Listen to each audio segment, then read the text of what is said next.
আসসালামু আলাইকুম বন্ধুরা, সবাই কেমন আছেন? আজকে আমি আপনাদেরকে দেখাবো ক্যালকুচ পাতার বড়া। এই পাতাটা আমাদের বাড়ির আশেপাশেই পাওয়া যায়। এখানে আমি 2 কাপ মসুরির ডাল বেটে নিয়েছি। এবার আমি দিব 1 কাপ তেলাকুচ পাতা কুচি। এখানে আমি পাতা ধুয়ে কুচি কুচি করে কেটে নিয়েছি। দিব 1/2 কাপ পেঁয়াজ কুচি, 1 টেবিল চামচ কাঁচামরিচ কুচি, 1 চামচ হলুদের গুঁড়া, 1 চামচ মরিচের গুঁড়া, 1 চামচ ধনিয়ার গুঁড়া, 1 চামচ লবণ। এখন সব ভালোভাবে মেখে নিব। বাড়ির আশেপাশে আনাচে কানাচে এই তেলাকুচ পাতা দেখা যায়। এই পাতাটা খুবই উপকারী। এই পাতার রস ডায়াবেটিস রোগের বিশেষ উপকারী একটি পাতা। গ্রামে এই পাতার রস মাথা ঠান্ডা রাখার জন্য ব্যবহার করা হয়। এই পাতাটি শাক হিসেবেও খাওয়া হয়। পাতাটা আমি ভালোভাবে হাত দিয়ে এভাবে মেখে নিব। এটার বড়াটা খেতে অনেক মজা।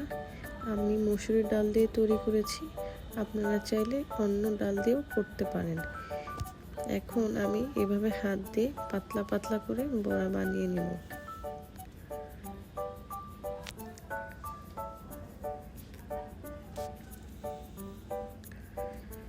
এভাবে একটা একটা করে বড়া বানানোর পর আমি তেলে ভেজে নেব। বড়া ভাজার জন্য আমি মাখা মাখা তেল ব্যবহার করব। বেশি তেলে বড়া ভাজলে বড়াটা খেতে এত ভালো হয় না, তাই অল্প তেলে ভেজে নিলে খেতেও ভালো লাগবে এবং শরীরের জন্য স্বাস্থ্যসম্মত হবে। একটা একটা করে আমি এভাবে বড়া দিয়ে দিব।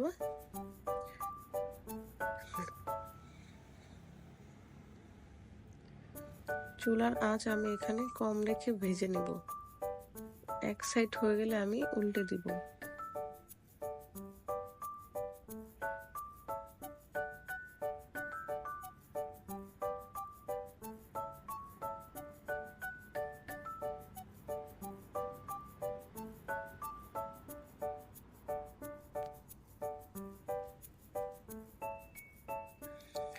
আমার 2 সাইড ভাজা হয়ে গেছে। এখন আমি আরেকটু উল্টে পাল্টে আরেকটু ভেজে তুলে নিব।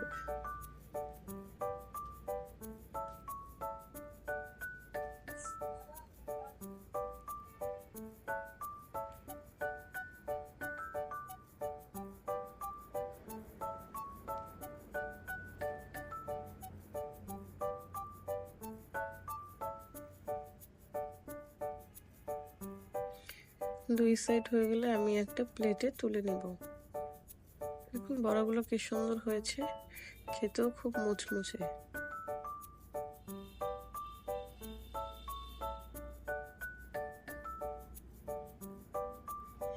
আমার ভিডিওটি দেখার জন্য আপনাদের সবাইকে ধন্যবাদ। ভিডিওটি ভালো লাগলে অবশ্যই শেয়ার করবেন। আল্লাহ হাফেজ।